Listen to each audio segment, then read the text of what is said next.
I want to welcome you to the Ethics Committee meeting this morning. I'm going to call the meeting to order.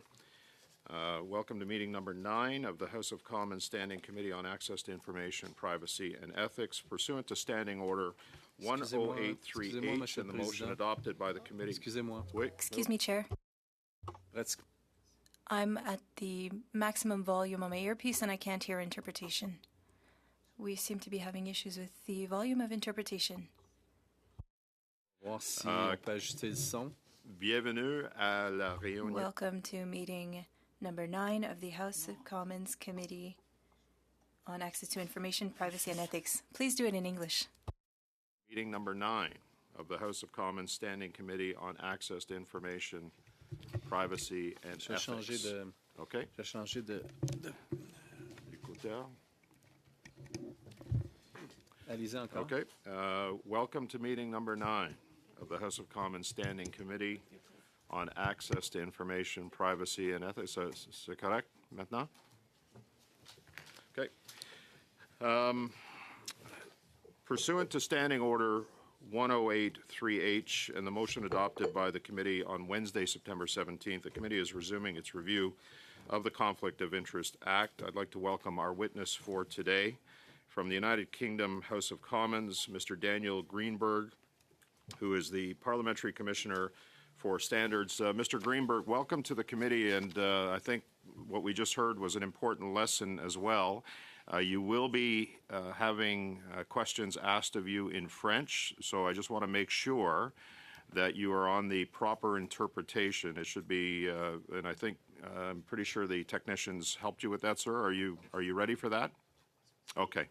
Yes, thank you. Okay, thank you, sir. I invite you now to address the committee for up to 5 minutes. Mr. Greenberg, go ahead, please. Thank you. Good morning, and thank you, Chair, and I'm grateful to the committee for inviting me to vouchsafe some observations to you this morning. I am speaking as a standards regulator and not as a legislative drafter, although I have been a legislative drafter for a number of decades. So my observations on the Act are confined to observations in relation to the purpose, the regulatory purpose that it serves, and not to its legislative formation. Chair, I, in principle, am very much in favour of principles-based regulation in the area of standards for 2 reasons.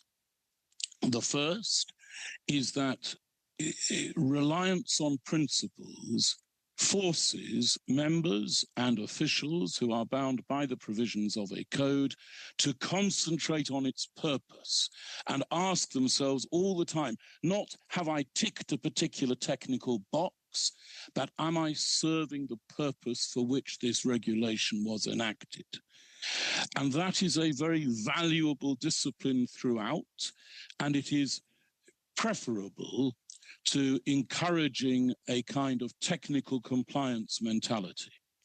In the United Kingdom House of Commons, we rely on a non-statutory code, and it is a relatively short code. The essential principles of the code itself are set out in 3 pages, and the guide is not much longer, or that has to be a little bit longer because it deals with registration, and there you do have to have certainty and clarity. But in relation to conflict of interest, we rest on a general principle that members must base their conduct on a consideration of the public interest, avoid conflict between personal interest and the public interest, and resolve any conflict at once and in favour of the public interest. And requiring members to concentrate on that very fundamental principle is salutary and largely effective. The second reason why I favour principles-based regulation in this area is that an attempt to rely on technical definitions both obscures the purpose and the principle and generally goes wrong. If I may give you 3 examples from your own Conflict of Interest Act. Common law partner means a person who is cohabiting with a public office holder in a conjugal relationship, having so cohabited for a period of at least 1 year. Well, clearly, a relationship of 364 days is still capable of raising a significant conflict of interest of the kind that you would want a member or official to think about. Gift or other advantage means an amount of money if there's no obligation to repay it. Well, interest-free loans are one of the most controversial sources of corruption, of avoidance in a number of different areas. And again, I want people to think about the principle, not about a technical definition that is likely to go wrong. And private interest does not include an interest in a decision or matter that is of general application. Well, I don't know. Sometimes it will, sometimes it won't. Again, I don't want to lay that down as a fundamental definition. I want members to think, in this particular case, it is of general application. Am I conflicted or am I not? Chair, you said 5 minutes, and I have a feeling I might have used most of that. So I shall conclude by saying 2 other points, if I may. One is that an objection to my hypothesis that that principles-based regulation is always better. One objection is, well, what about enforcement? Surely it means you get grey areas. Well, of course you do. And enforcement, it means that enforcement is only possible in the clearest areas, in cases where a clear boundary has been crossed, and that's as it should be in this particular area of law. This is not like tax law. This is not like housing benefits law. It is an area of law where principle is all important. And finally, I would say that the necessity of principles-based regulation is partly around avoiding false certainty. Certainty and finality are important legal principles in regulatory codes as in anything else, but certainty must be true certainty and not illusory certainty. I think, Chair, I've possibly exceeded my 5 minutes, and I can't see you all very well, so I don't know whether anybody's still listening or not, but I shall stop there. We are, I can assure you, Mr. Greenberg, that we are listening intently. You did exceed the 5 minutes, but you were on a roll. I didn't want to stop you, sir. And I'm sure you'll have lots of opportunity to expand on what you said in your opening statement as the questions come. And the first one will be coming from Mr. Barrett of the Conservative Party of Canada. Mr. Barrett, for 6 minutes with Mr. Greenberg. Go ahead, sir. Thanks, Mr. Greenberg, for your opening remarks. I want to share with you some context for my questions, if I could. It's from a Telegraph article from 13 October 2024, and it's titled, Labour Advisor Mark Carney Lobbied Reeves for Heat Pump Subsidies. And just very quickly, it says, former Bank of England Governor Mark Carney lobbied ministers to relax rules on heat pump subsidies to benefit the asset management business he chairs, it has been claimed. Mr. Carney, a Labour advisor who has helped Rachel Reeves with the creation of the National Wealth Fund, raised the idea of changing the cash for heat pump installation scheme with the Chancellor, according to Richard Harpen. And Mr. Harpen is the founder and former chief executive of HomeServe, now its chair. So from a principles-based perspective, do you believe it's ethically sound for someone in Mr. Carney's position, using this example, holding influence in both corporate and in political spheres, to advocate for subsidies that would then directly benefit his company? You will not be surprised to hear that I have no intention of commenting on whether a particular activity of a particular person was or was not ethically sound, did or did not breach a particular rule. I will focus on the principles that underlie the example that you give, and I will try and draw out some relevant principles. Thank you. I think the fundamental issue here is this. It's very important that and as I say, this is genuinely a general point. This is in no way aimed at any particular incident. It's very important that we don't stop public officials who have acquired particular knowledge of particular things from deploying that in the public service. And I think one of the requirements is for people to be able to understand that I may have acquired knowledge in a private capacity. I should not hold back from deploying that knowledge for a public service. And what I have to remember all the time in terms of conflict of interest is I must be using that in the public service and not using it to advance a private interest of mine or of somebody with whom I'm connected. So I think when you take an example, if there's an example of a particular action that has troubled you, I think what you have to do is say to yourself, what am I troubled about? Is it that I think a person was not serving the public and they were acting in a way that would serve themselves? Or is it a little bit more amorphous? Is it just that I think the boundaries may not be clear to observers?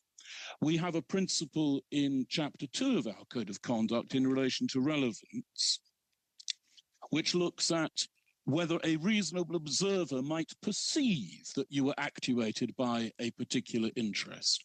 And again, in the kind of example that you've raised, I would expect that to be a relevant principles-based factor. Maybe you don't have an interest, but might a reasonable observer be perturbed to think that you might have an interest?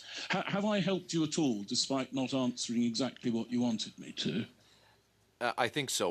Which principles then should guide the use of private sector experience in shaping public policy, as you suggested, and particularly when the individual stands to enjoy a financial benefit?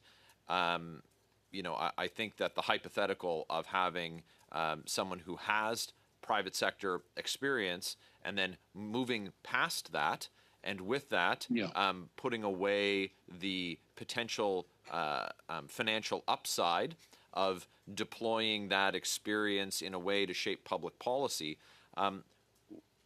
How do you reconcile a situation where that person enters the public sphere but then continues to enjoy the potential financial upside of making decisions that benefit them personally? You've got about a minute and 20 seconds, sir, to answer that. Thank you. That's fine. So I'll give you a specific example of the kind of thing that one can do, and it'll be quite a technical example. Having focused on principle, let me give you an example of something fairly technical one can do to meet exactly the point that you raise. If you look in our guide to the rules relating to the conduct of members, I say this for the benefit of research by clerks after the session, you will see there is a footnote 43 on page 26 that talks about blind trusts. And that is a specific way that we use to ensure that continuing interests of members, ministers, or officials can be hived away so that they don't fall, but that they do not influence their continuing behavior. So blind trust is just one example of the kind of activity one can deploy to ensure that there is a disconnect between having a financial interest and being motivated by it in one's public behavior. Thank you for staying under time. We're going to go next to Ms. Church. Ms. Church is from the Liberal Party of Canada, Mr. Greenberg. Ms. Church, you have up to 6 minutes. Go ahead, please. Thank you very much, Mr. Chair, and welcome, Mr. Greenberg. It's a pleasure to have you before us today with your experience from overseas in what is a similar but at times different system. And so it's good to hear from you. I want to understand a little bit more about the principle-based approach that you talk about. And one of the areas that I would like to hear from you on, you mentioned that by using a principle-based approach, it's the field of ethics is not like tax law. it's an area of law where principle is more important to guide action, to guide behavior. One of the areas that we've been looking at a little bit is around the notion of apparent conflicts of interest. And I'm wondering if in the UK, whether your approach tackles apparent conflicts of interest, which in some ways I think is one of those instances where at least some of the testimony that we've heard is worried about how do you legislate an apparent conflict of interest versus how do you, and this is where I think that the principle-based approach that you're talking about might be useful. But to you, do you address apparent conflicts of interest or have views on that? Yes. And I adverted to this obliquely before, and it's very helpful to be invited to focus on it more because I think it is likely to be helpful to you. This is in our chapter 2 of our code. Again, this is for the benefit of researchers later. But chapter 2 of our guide to the rules has a paragraph 6 called the test of relevance, which I will read to you if I may. It's very short.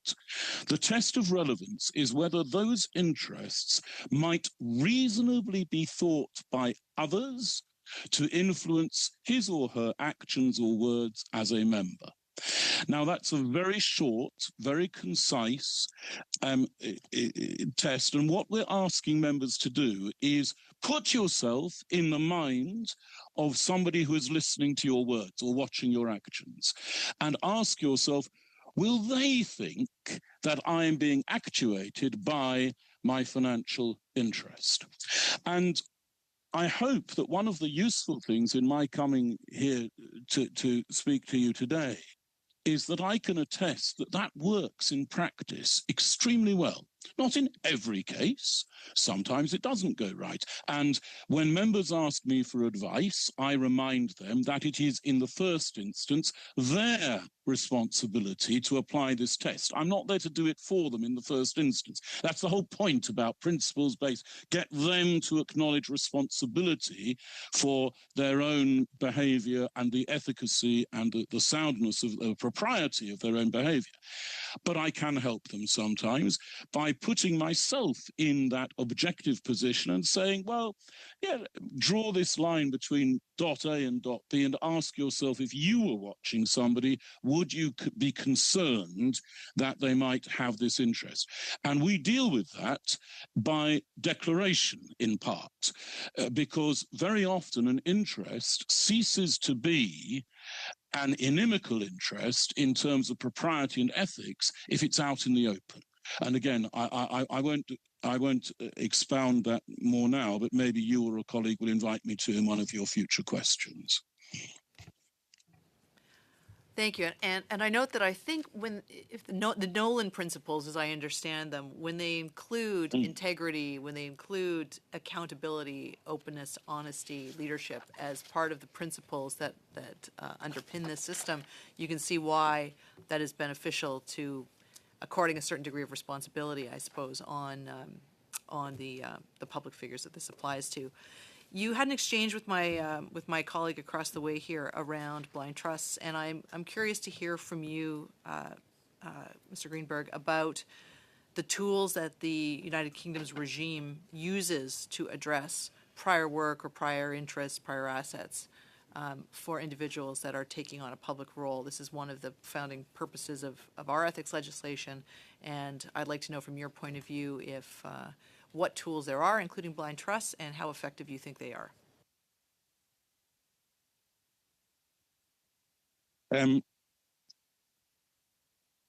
Fine. Yes. So blind trust is one of the tools that we use, particularly in relation to ministers who have significant private interests and then go into a ministerial job and need to have some degree of separation between them and their private financial interests. The mechanism that we use primarily in relation to ministers and public servants going on into private commercial roles. There is a body that has just had its responsibilities transferred to our new Ethics Commission, but the body which will be familiar to some of you is called ACABA, the Advisory Committee on Business on Business Appointments.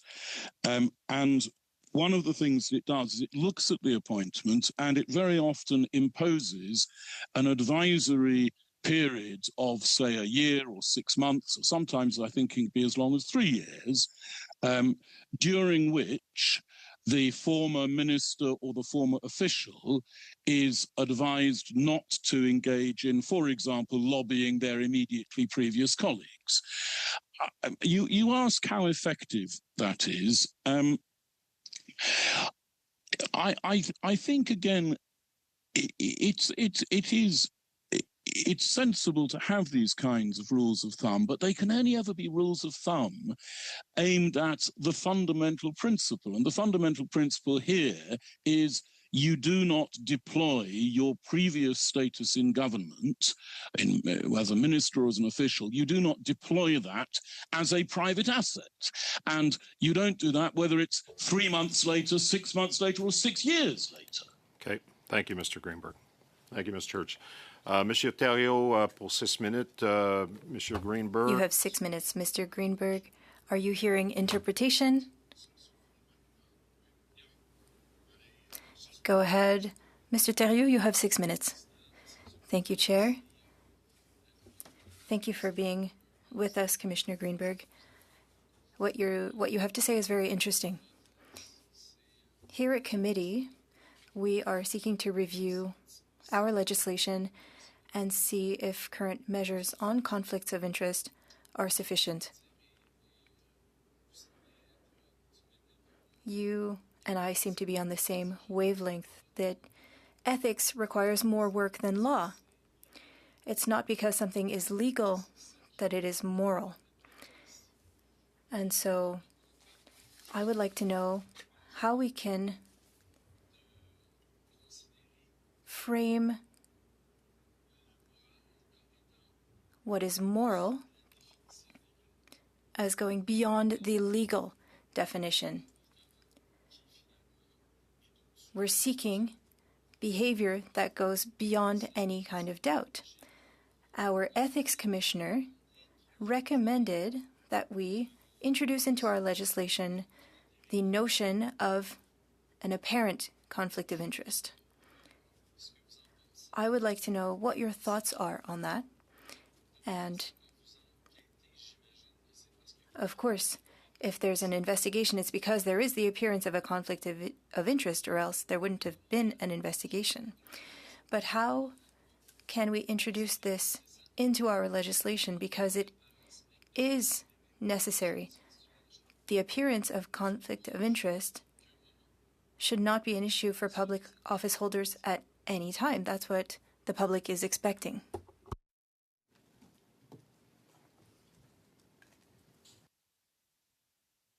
Thanks. So, as to the underlying point, of course I agree, and I've already said that in our code and our guide, we invite members to consider what is reasonably likely to be thought by others, and not merely the actuality of their interests. So I repeat that. I think, if I may, I think the beginning of your question makes me think that it's worth emphasizing the difference in form between legislation and quasi-legislation. And legislation does two things. It imposes duties and it confers rights. The reality is it's one thing, because a duty is the corollary of a right. But that's all it does. And legislation cannot change attitudes, it cannot change behavior, and it cannot impose propriety. Quasi-legislation, and our code of conduct is quasi-legislation, cannot impose duties and it cannot confer rights, but what it can do is it can influence behavior. And it can use soft letter terminology. It can use softer, more open terminology of a kind that is properly deployed in relation to morals, ethics, and considerations that we want members and others to have in their mind. And so what I would invite the committee to think about very carefully is to get the legislative hierarchy right. And as I say, I'm not here as a legislative drafter, I'm here as a regulator, and I'm not going to make any comments on the specific technicalities of your legislation, but get that legislative hierarchy right, where you get the rights and duties clearly ensconced in legislation, in clear, certain, and firm language, and where you come down not to want to control, but to influence, you come down to a quasi-legislative environment which is susceptible to the use of the soft letter principles that you want people to be guided by in their behavior. Is that relevant to the Oui. question? Oui, tout à fait. En fait, Yes. So you're saying that conduct standards could be more efficient than legislation if we are seeking to better frame our legislation. Chair, do I still have time left? I didn't say they're better than I said they need to complement each other. You need to get the legislative hierarchy correct.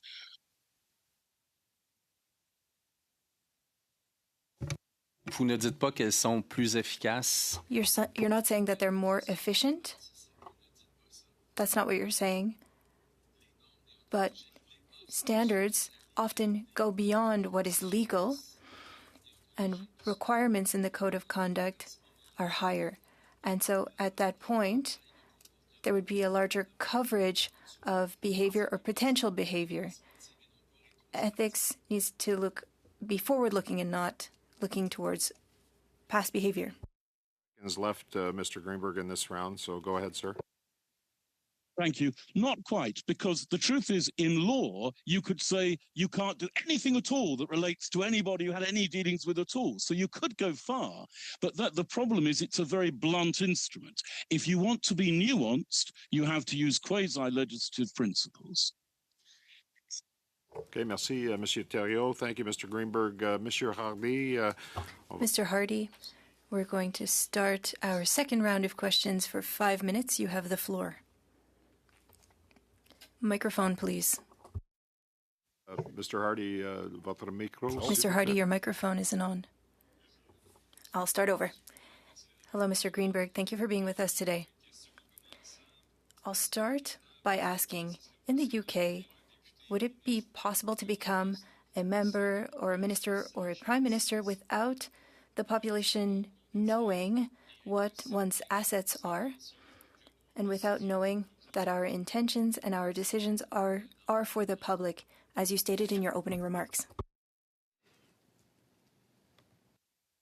I'm sorry, I'm not sure I caught the full flow of the question in the middle. It was a bit fuzzy. I beg your pardon. Could you repeat it? I do apologize. Oui, il n'y a pas de problème. Donc, est-ce que quelqu'un peut se présenter? Can someone become a member of parliament, a minister, or a prime minister without the population knowing what that person's assets are, and without knowing if those decisions are going to have an impact on their assets? Oh, I see. I beg your pardon. I've caught the question. So the answer is slightly complicated, I'm afraid. For ministers who are also members of parliament, the registration requirements of the Code of Conduct apply to ministers as they apply to all other members of Parliament, members of the House of Commons. And as I said before, those registration requirements are relatively complex. They're certainly relatively detailed. And so members of the public can go on and inspect the register, which is published frequently during the year. It's updated frequently, and they can inspect the register and see exactly what a minister's or other member of parliament's registrable interests are. Some ministers are not members of the House of Commons, they are members of the House of Lords. And there are different rules that apply to members of the House of Lords, but there is still a registration scheme, and members of the public will be able to have a look at the registered interests of a minister who is a member of the House of Lords. For senior public servants, for senior officials, there is also a registration scheme. So I, as a senior official, appointed official of the House of Commons, I have a register of interests, and again, the public can go and inspect that online. Excuse me, Mr. Greenberg. We are having trouble with interpretation. There's something happening with your sound, and I'm going to suggest that you maybe move the microphone up a bit, because it sounds like we're getting sort of like an impact on the microphone. It's not fuzzy, but it's kind of crackling a little bit. So, can you just give me a test? Tell me what the weather's like in. Yes, is that any better? Is that any better now? Is that helping? Is that less? Keep going, sir. Fuzzy. Is that making any difference? It is making a difference to the interpretation team here. So thank you, sir. Mr. Hardy, j'ai arrêté le temps encore. Mr. Hardy, I had stopped the time for your previous question. So you have 2 minutes and 45 seconds. Thank you for your first answer. So if I understood you correctly, the people in the UK do have information on people's assets. Now, regarding these screens that we've talked about, to ensure transparency and to ensure that people can trust their institutions, in the UK, would it be possible for people who are responsible for that ethics screen and for people who work directly for the Prime Minister, is that something that is acceptable? Is it an acceptable use of the ethics screen in the UK? I'm not sure what you mean by acceptable use of the ethics screen. I'm sorry to be difficult. C'est bien correct. Donc, si je mets en place... That's fine. If I'm to implement an ethics screen, and people who are responsible for the implementation of this screen are people who work for me and work in my cabinet and who are very close to me, does this not go against the fact that we want transparency? Is it done the same way in the UK? So I see. Yes, I've caught the point. Apologies for being slow. My answer is process. Transparency of process and publication of rules. Because the more the process is published, how do I decide what is registered, what is not registered, what criteria? The more that is transparent to the public, not just the rules, but the process used to apply them, the clearer it is that those are being applied impartially and professionally. So I take the point underlying the question, but my answer is process. Publish the process. Ma dernière question, j'imagine, avec le temps qui nous reste. My last question. If there is clearly an apparent conflict of interest or a clear conflict of interest in the UK, is it acceptable to remain in one's position, or is there a consequence? Is it $500? Is that enough? Or if there is a conflict of interest, should there be a more significant impact? And what are the consequences in the UK? Answer that. It depends. the ministerial advisor, who is a prime ministerial appointment, can recommend a range of options. For me, in the House of Commons, I can rectify certain matters in accordance with the published process, or I can send things to the committee. The Committee on Standards can recommend to the House, and that can end up with suspension of a member, or it could be an apology. There is a wide range of different results that can occur, and it's important that the results should be proportionate. The outcome should be proportionate to the incident. Okay, merci, Mr. Hardy. We're going to go first Thank you, Mr. Hardy. A, and I understand that you're going to be sharing your time with Madame Lapointe. So for 5 minutes, you can start us off, sir. Go ahead. Good morning, Mr. Greenberg. I understand you are a commissioner when Rishi Sunak was the Prime Minister of Britain. It is widely known that he had assets worth billions of dollars. How did you manage that portfolio? So, 2 points. Firstly, I am not the advisor on ministerial interests. As I said before, I advise on members of Parliament, and he was also a member of Parliament. The Prime Minister has a personal advisor on ministerial standards and receives advice from them. Now, although I said I'm not going to talk about individual cases, as it happens, the one that you raise, Rishi Sunak, when he was Prime Minister, there is a published investigation by me, which is on my website, that related to interests of his wife in a care company, Koru Kids, when he was giving an answer before the liaison committee. And that's all published, it's on the website, and you can go and see exactly how I dealt with that. There was a complaint of non-declaration. I investigated it. I rectified it in a consensual resolution with the then Prime Minister, as a result of which he accepted my judgment. He apologized to the House through me, and he and I agreed a package of measures to prevent recurrence of a non-declaration. So, as it just happens, in the particular instance that you give, there is a published trail of evidence to show how we dealt with that when it arose. Thank you. Now, the ethic legislation in England compared to Canadian, what are the major differences that you see, and how can we approve them? Well, the main difference is that at present we do not have an equivalent legislation to your Conflicts of Interest Act. We rely primarily, as I said, in the House of Commons on a code of conduct, and in the House of Lords on their code of conduct. And there is a ministerial code for ministers, which again is a quasi-legislative mechanism and not legislation. So the biggest difference between us at the moment is that you do more by legislation that we do by quasi-legislation.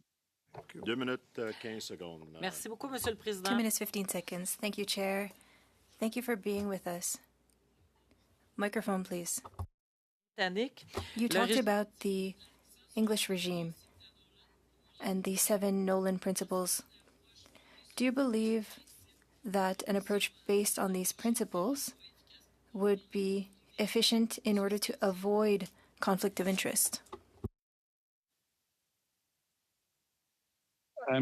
Yes, I do, and I will take you through the Nolan principles with that in mind.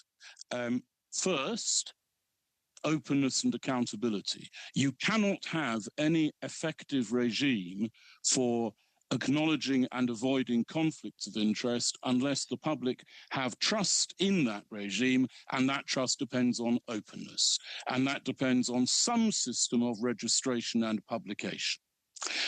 Secondly, objectivity and selflessness are absolutely the founding principles of avoiding conflict of interest. I am there as a selfless member of parliament or a selfless public official. I am actuated not by my self-interest, but by the interests of the public.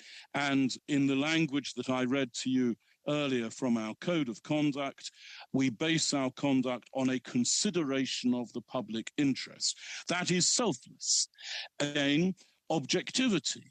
I am required to look at the public policy before me objectively from a position of principle and not looking at it subjectively from through the prism of my own personal interest.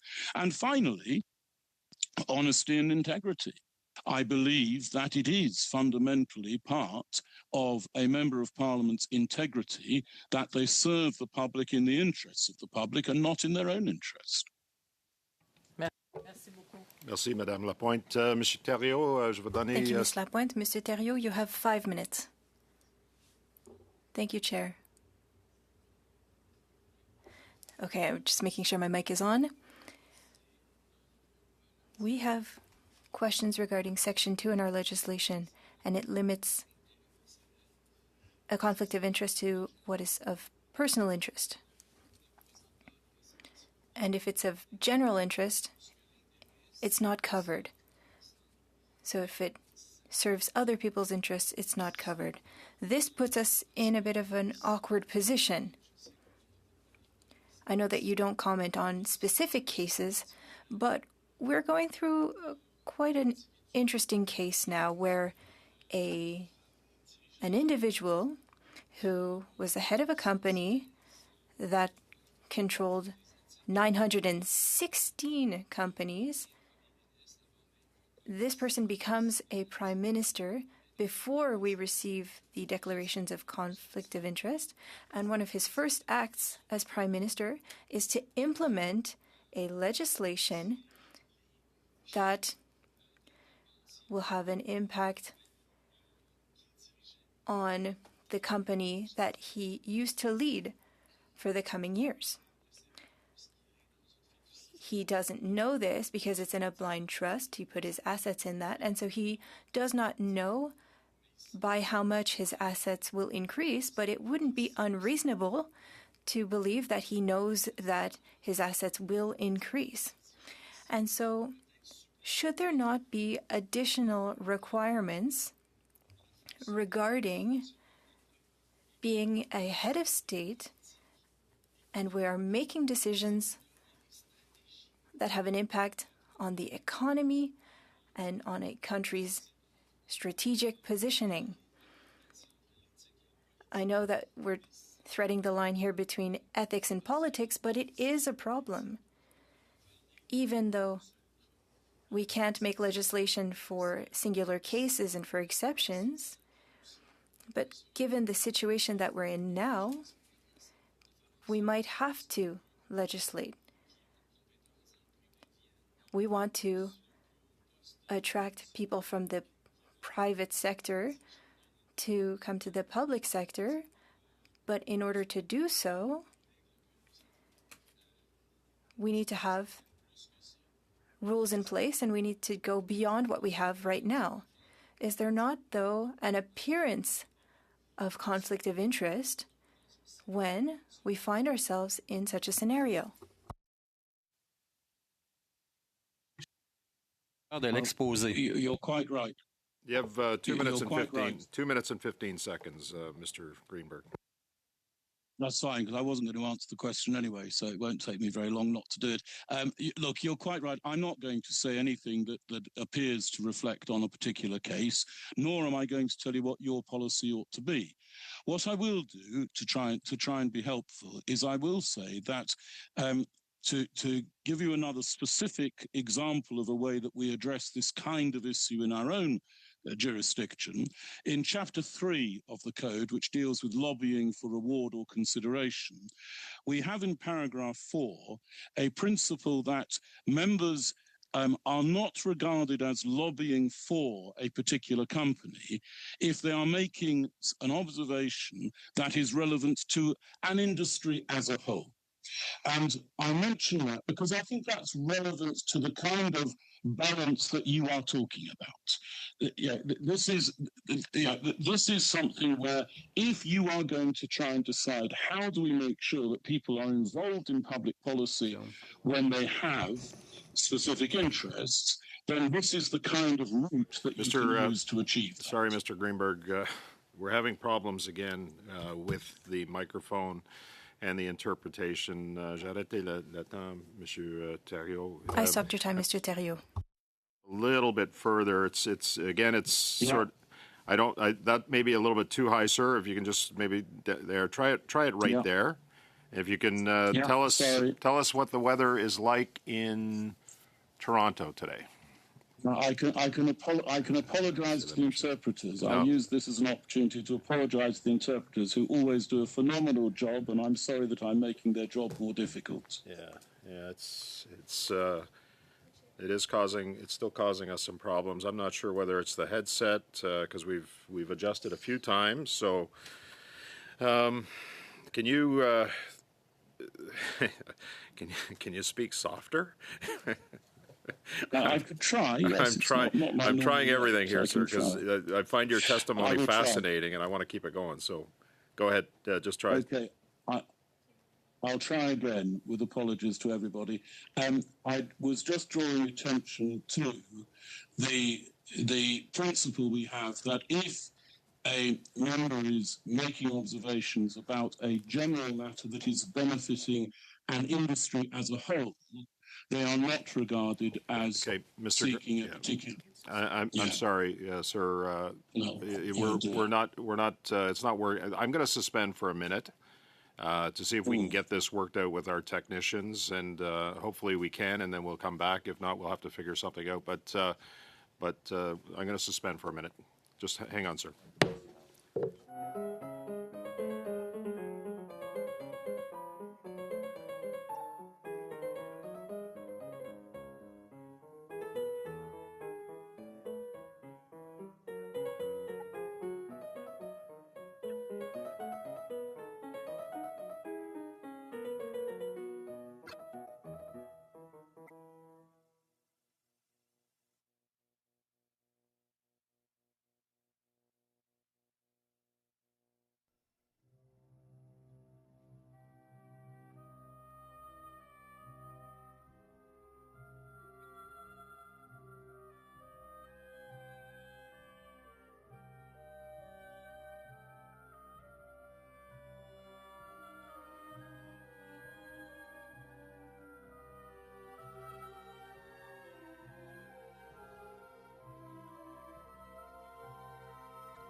Thank you for your patience, Mr. Greenberg. It looks like we have it corrected by unplugging and plugging in again, so that might...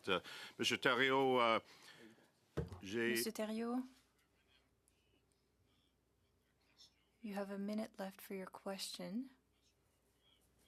but because of the technical difficulties, I'll give you a bit more time to ask your question and to receive a response. You have the floor.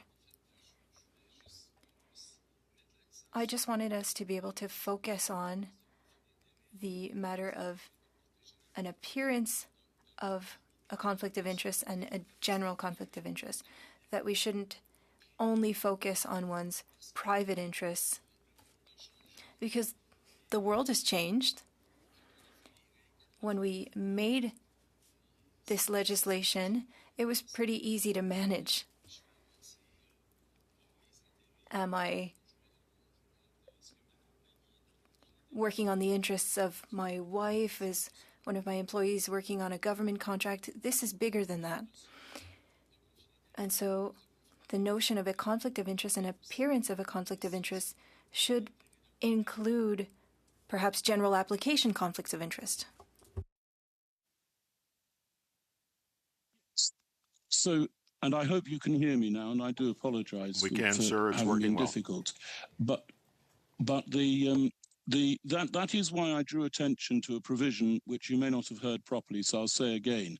In paragraph 4 of chapter 3 of our guide, which is dealing with paid lobbying for the benefit of researchers after this meeting, we do exactly address that point, and we say, if you are, for example, a landlord, or you are an employee of a landlord, but you are making a point that benefits the industry as a whole, it's an industry-wide policy point, then you are not regarded as seeking a benefit on behalf of your employer. And that concept, I think, can be enlarged to meet the point that you are making. And I take the point that interests are more complicated than they once were. It is possible to find ways of striking that balance between allowing people to deploy their experience of of the real world, if you like, the commercial world or whatever it is, to balance that with their service of general public policy and their service of the public as a whole. Okay. And those are techniques that one can use in order to strike that balance. Thank you, sir. Merci, Monsieur Thériault. Mr. Barrett, for 5 Thank minutes. you, Mr. Thériault. Sally.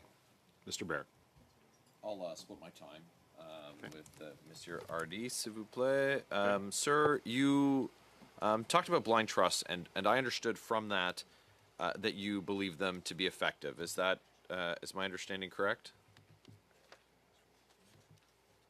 I believe them to be of some use. I'm not going to say they will necessarily deal with every ethical issue, but yes, I think they have their uses, yeah.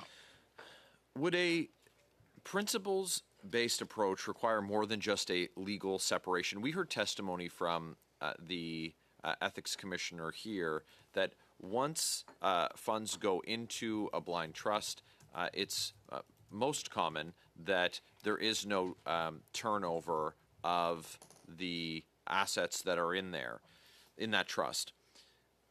In order to eliminate the ability to reasonably predict financial outcomes of policy decisions, ought there be consideration given to divestment into that trust in the form of cash instead of specific controlled assets, or a requirement for turnover of the items that are held in trust? So I think I agree with you that where you started, that do the principles require more than just saying there's a blind trust, so everything's fine? And as I said at the beginning of my remarks, the reason why principles-based legislation or regulation is so important in this area is everything is fact-specific. I couldn't answer your question as to the efficacy of particular disposal of particular assets in an abstract way, because it depends exactly on how much, what other assets a person has, how much what part of their portfolio they represent. It's very fact specific, and the fact specific answer will influence what we've been talking about until now, which is what do reasonable people think when they watch my behavior. So it's this combination of this combination of factors that requires a case specific, principles based approach. And it may sound as though I'm not answering your question, but I meant to answer your question by very, very specifically. Yes, one does need more than just saying a blind trust is all you need and everything's fine. But equally, there's no one answer for every situation. Does that make sense? That's great. Thank you very much. Thank you, Mr. Barrett. Monsieur Hardy, 2 minutes, 5 secondes. Mr. Hardy, you have 2 minutes and 5 seconds. Microphone, please. A question. So, in England, if I understood correctly,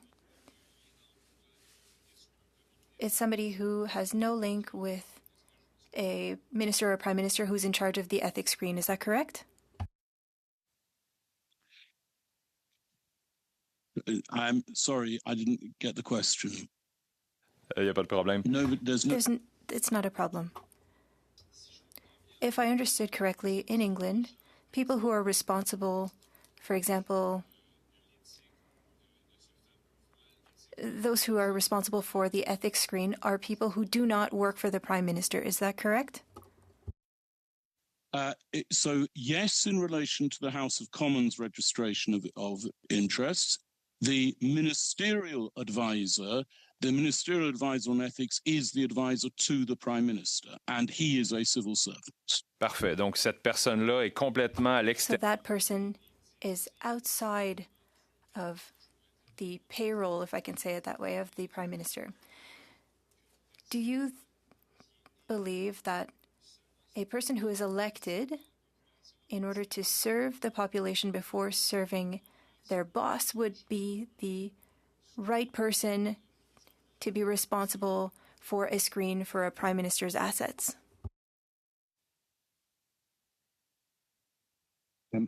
I think that one needs to develop the system for appointment of people with different regulatory responsibilities in a way that gives trust to the system. And I'm not going to say more than that.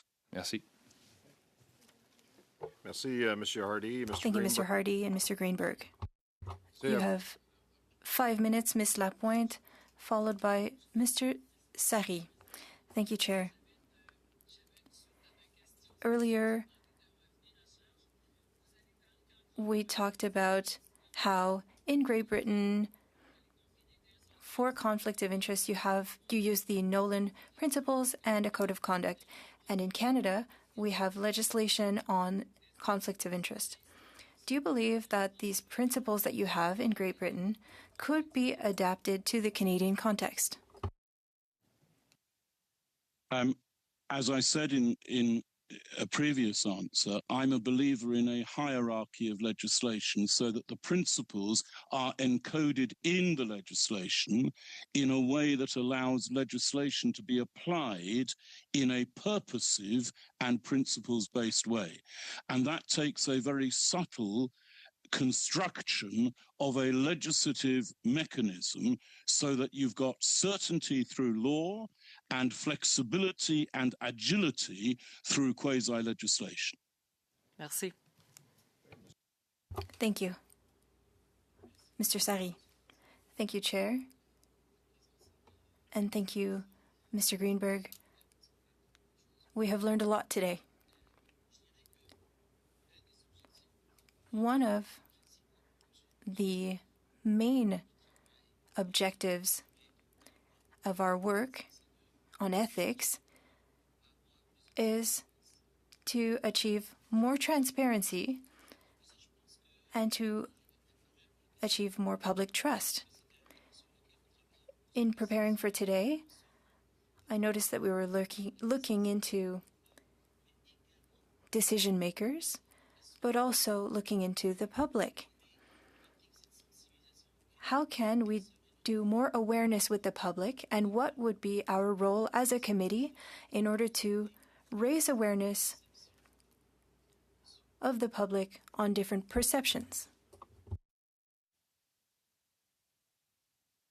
I strongly support the principle underlying that question, if I may say so.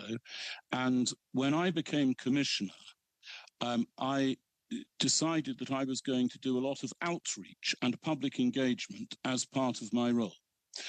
Because I have found that the public start from a very low level of trust in politics and politicians, and the more one explains the system that exists and the methods that we use to ensure that most politicians are indeed wholly actuated by public interest, the more the public listen and the more their trust rises. So I would say engagement with the public, outreach, and by the way, if I may say so, if you will permit me to say this, engagement does not mean allowing the public to come and watch us.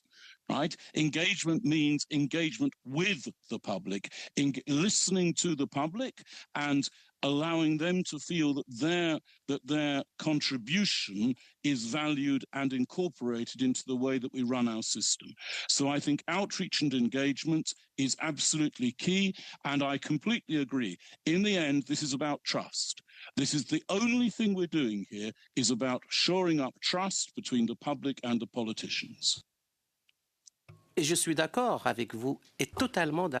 I completely agree. The goal is to receive the public's trust. Do you believe that an MP's behavior or speech could have a negative impact on that?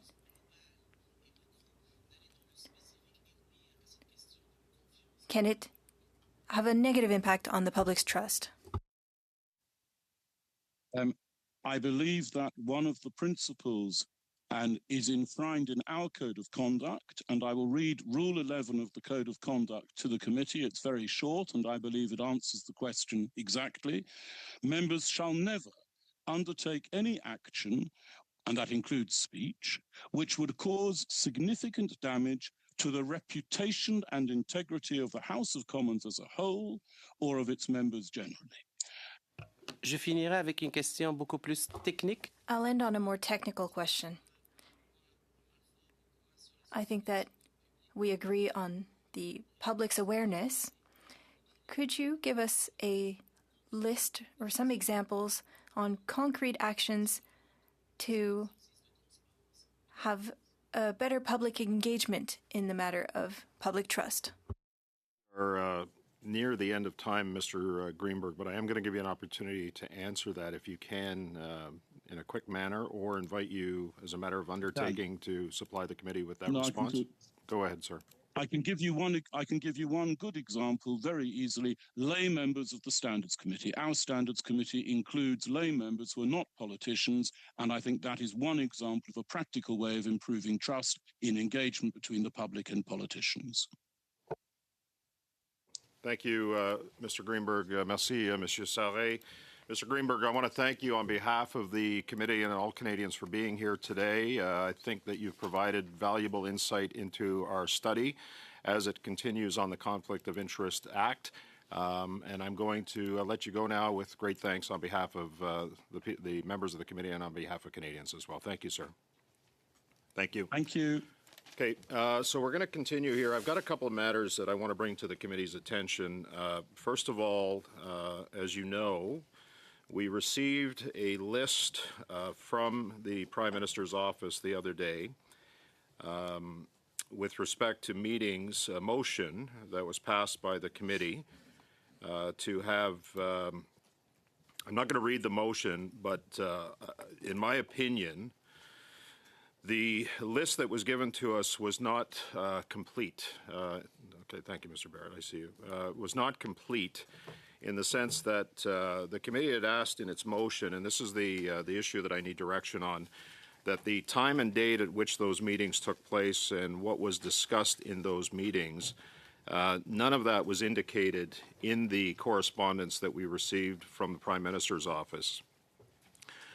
So I believe that the list that was presented to the committee based on this motion is incomplete.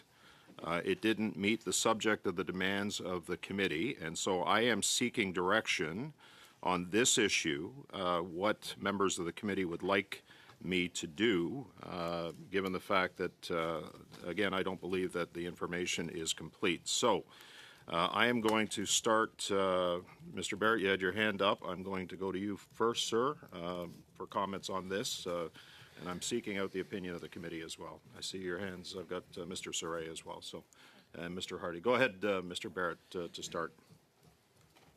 So we passed a motion for the production of documents, and we didn't get that. What we got was a document that seemed to have been created for the purposes of responding to the committee.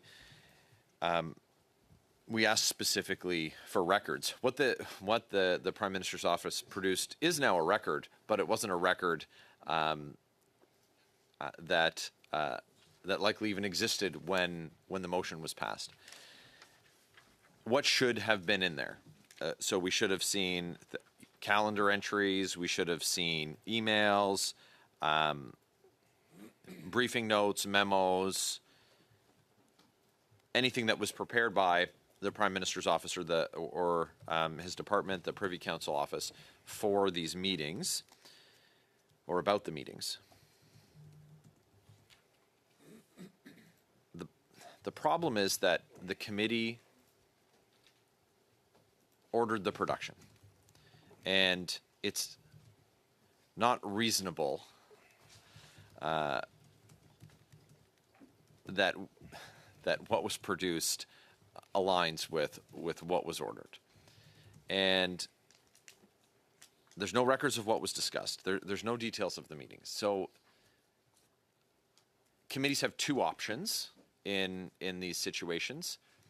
They can accept that when they issue an order that the recipients do not need to heed the order, which is binding on the recipient. Or they can remedy it. And the remedy for committee is to refer the matter to the House, because it's a contempt of members' privileges. We're just getting started here. I don't think that if given the chance, that if the intent of the Prime Minister's office and the Prime Minister is to do the right thing and to respect the rights of members, of all members, I believe that that if that's their intent, that they will furnish the committee with the records. Now, if it is not their intent, then it is a question of privileges of the House having been of members having been breached of this committee. So what's reasonable to do here? So it is reasonable and fair that I move a motion that we refer the matter to the House. However, I would propose that we take a look at the calendar. The date by which this production order was to be fulfilled has passed. It was not clear, and that you, the clerk through you, Chair, could correct me if I'm wrong, if we have accepted a standard on what a week is, if we're talking business days, if we're talking a calendar week, are we backing out the holiday? But I think that the attempt was to see if we'd be satisfied with what we received. Again, I don't believe it's reasonable, that it's a reasonable interpretation of the motion to furnish us only with those details. The week has passed. It's the 20th of October. I would propose that that by the 29th, the Prime Minister's office furnish us with the materials as ordered by the committee, and then we consider what to do next. But it really is a binary. either we accept that we can order, that we have those powers, which are established, or we accept that we don't. And we do have those powers, and it's important that they remain protected because they aren't ours. They don't belong to me. They belong to parliamentarians. They belong, to members of the House. They belong to future members of the House as they belong to past and current members, and we need to protect them. And so, let's just. I think that the original order was for a week. This is a week and a half, but I'm going to be specific and give a date, the 29th of October. And I know that the committee doesn't need to do anything. The chair could furnish them with a letter. You've been charged with the committee to request this information from the Prime Minister's office already. So that already has happened. But I know that their parliamentary affairs team, that they're logged in, that they're watching the meeting. They know. We don't need to pass another motion. We already did. Members of the Prime Minister's party sit on this committee. They can let him know. Prime Minister, we've got a week and a half just to respect the rights of members of the House of Commons and committees of the House. And I think that was the intention. If the intention was for to satisfy this motion, if that is the spirit with which they wish to approach it, then we'll have the documents by the 29th. And if it's not, then it's a matter of contempt that should be referred to the House for consideration. And so let's just appeal to everyone's better angels and see if we can't get this done by the 29th. And if not, then I would bring a motion to the committee to refer the matter to the House. Okay, thank you, Mr. Barrett. I guess, you're quite right in the sense that what I'm looking for is direction from the committee on how they want to proceed with this, if in fact they feel that all the information hasn't been provided based on what's in the motion. I can, obviously through the clerk, we sent the motion to the Prime Minister's office and the Privy Council office. They responded back. There is the option of the chair sending a letter on behalf of the committee. But again, this is where I'm seeking guidance and feedback on. Monsieur Sarré, vous avez la parole. Mr. Sarri, I wanted to respond to your question. I would just like for our team to take a minute, if we could suspend so we can discuss. And I would like to share my point of view afterwards, but I would like for us to suspend for just a minute, please.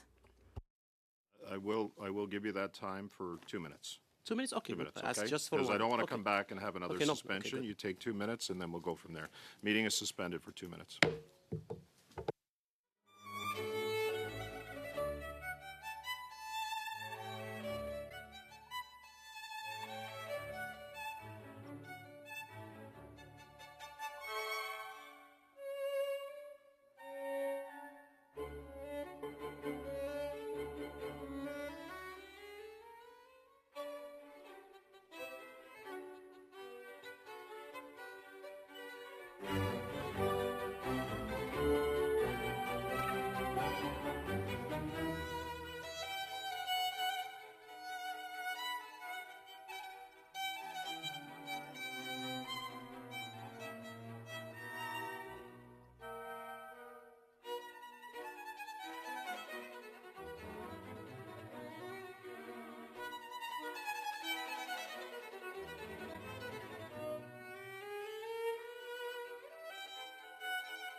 back to order. Thank you for your patience. I'm going to go to Ms. Church. There were some discussions that happened between the parties that I think we can find a quick resolution to this. Ms. Church, go ahead, please. Thank you, Mr. Chair. We are in principle fine with returning the motion. I think what we'd propose is that we amend it, maybe a friendly amendment, to include that the motion apply to the Privy Council office in addition to the Prime Minister's office. So we think that may elicit some of the additional records that Mr. Barrett is seeking here.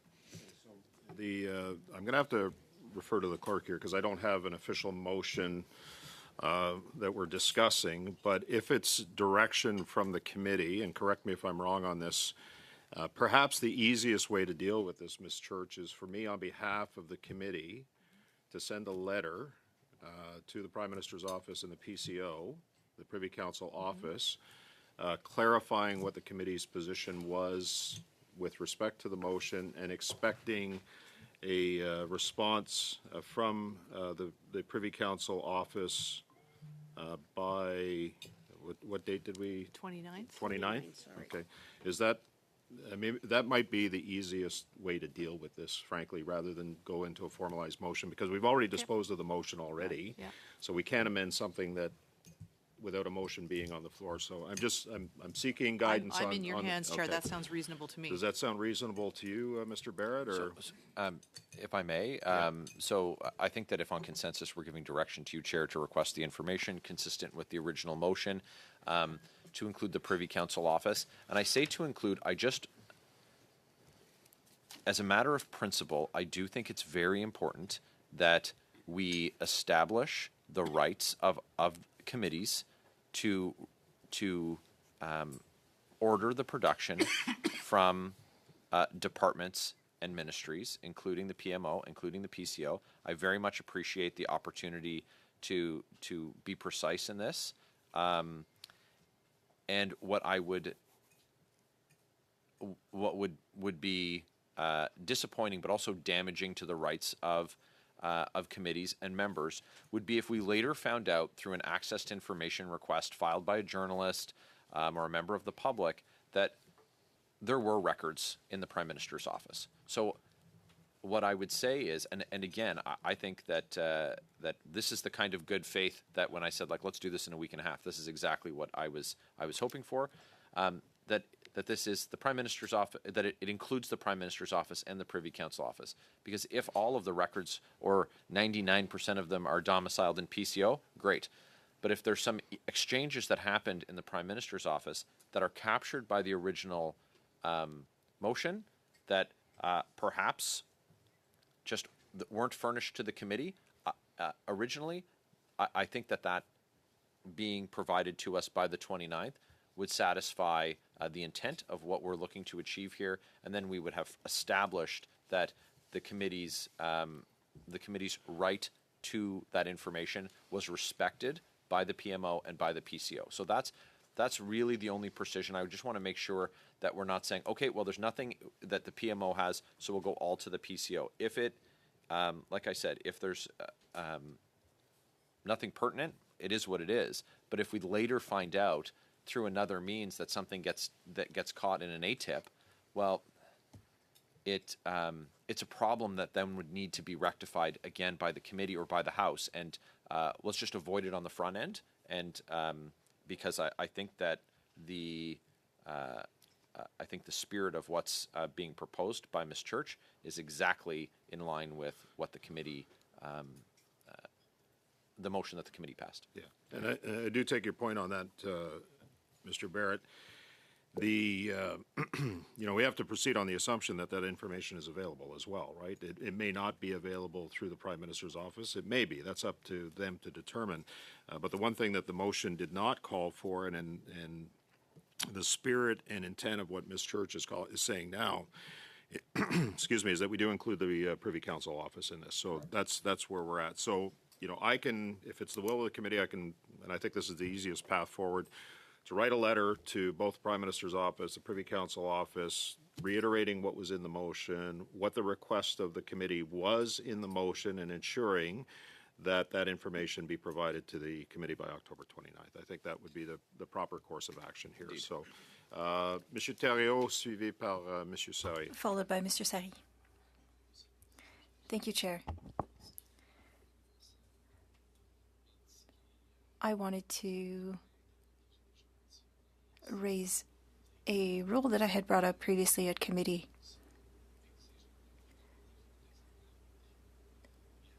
That we need to have the highest level of transparency, given that this is an unusual situation, never before seen here in Canada.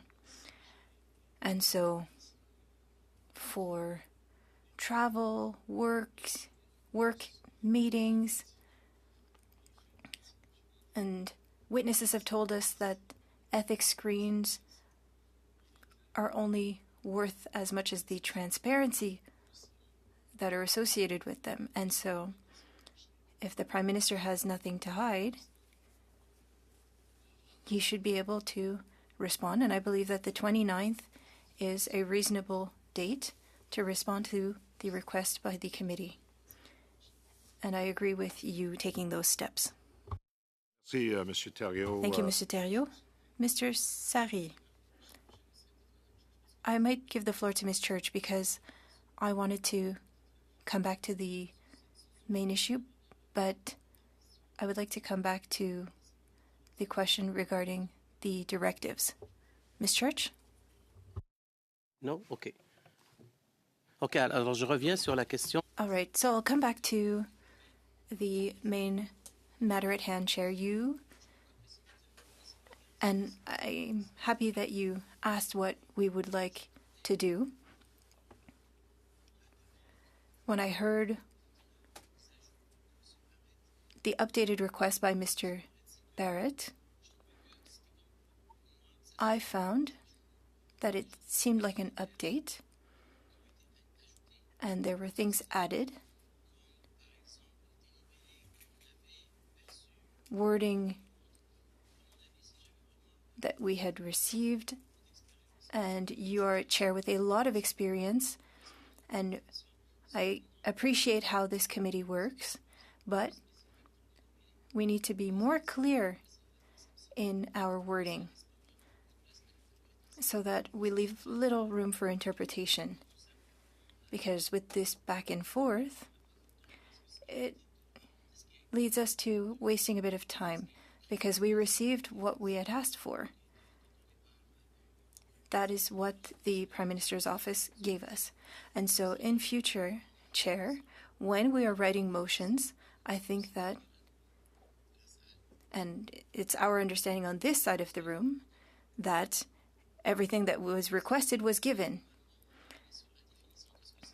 And then now we have an update on what is exhaustive, complete. This is slowing things down, and it makes it seem like the request was not responded to, even though it had been responded to. It was responded to quickly, but now we're requesting more information.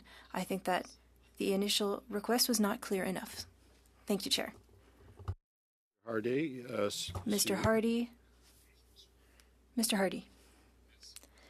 Thank you. I just wanted to follow up on what was said. Here at committee, we've wanted to look into our principles and stop trying to focus too much on the little nitpicky details. The Ethics Commissioner, who was here the other day, stated that there were too often meetings where there were no minutes taken, people were meeting and speaking about matters of national interest, and we're not aware of that. And so, in response to all of that, we're making a request that seems to be clear. We want to know what's happening in these meetings. If the Prime Minister is meeting with influential people to build a stronger Canada, like he says, he should have nothing to hide. Tell us what happened. The Ethics Commissioner and the Lobbying Commissioner states that that was too much. A week later, we receive a list with no additional information. We don't know when they met with each other. We don't know what was said at these meetings. And we need to believe in good faith that it was in Canada's interest. But we want Canada to believe in its institutions. So that's our role. I don't have an issue with us wanting to have well-worded motions. I think that it was clear we wanted to know what was happening behind closed doors, and it's in the interest of Canadians. I think that we'll work as a team and we'll be able to reach that goal. Hopefully, it's not something that you guys already knew and that you slowed the process down willingly. If we want to work for Canada, we have to stop with the nitpicky details. We need to listen to our experts who are saying we need more transparency, we need to know who was met with and at what time, we need a registry. And when we ask for that information, it needs to be given. Thank you, Mr. Hardy. I don't have any other hands up on this. What I'm going to do with the clerk is to reflect what was agreed to, and I want to thank Ms. Church for proposing this. And it will, the minutes will be reflected in this way, and that is that it was agreed that in relation to the motion adopted on October 8th, 2025, and the documents received, that the chair send a letter to PMO and PCO to reiterate the desire of the committee to receive the documents requested no later than October 29th. Does that reflect the spirit of the conversation that we just had? And we're all in agreement with that? Okay, thank you for that direction. That closes that matter. The second matter I want to bring up is the issue of witnesses as it relates to our Conflict of Interest Act study. We have been reaching out to numerous witnesses who, from the lists that have been provided by all parties. The challenge that we're finding is, in the absence of any context from these witnesses, they're wondering why they're being asked to appear before the committee. So I'm asking all members of the committee that for the witnesses that have been provided up to this point, please provide a little bit of context so that we can relay that. Oftentimes what I've been finding is I've been answering questions that the witnesses have been asking us of the context of why they're coming or why they've been asked. After that, some have agreed, some have not agreed to appear. So I just need that context, okay, for the sake of the clerk and the analysts when they invite the witnesses to appear. The second issue is if there are witnesses that have outright denied wanting to come to appear before the committee on this study. So if there are other witnesses that you would like, please furnish them to the clerk as soon as possible. Okay, so we do have a list of witnesses that are lined up for the next couple of weeks, but they're not. The list is not reflective of the original list that has been supplied. They are the names that are coming and the witnesses that are coming are people who've been on the list, have been proposed by committee members and parties, but some of them will not be appearing before the committee. So if there's anybody else. Mr. Barrett, go ahead. If we contact the clerk's office for the list of witnesses that we've furnished who have declined, will she be able to provide that, Chair? We've got it all. We've got it all in front of us here. Perfect. Absolutely, 100%. Thank you very much. Okay, so you'll get a. Well, what I'm going to suggest is that we're a little proactive on that. That we have the clerk send that out to you rather than you. Ask the clerk for that, and then we can see where we're at on the witness list. Okay, and if there's anybody else that needs to be added, I encourage you to do that. Okay, so just a bit of a challenge we're having right now. So I just wanted to bring it to the committee's attention. All right. No other business.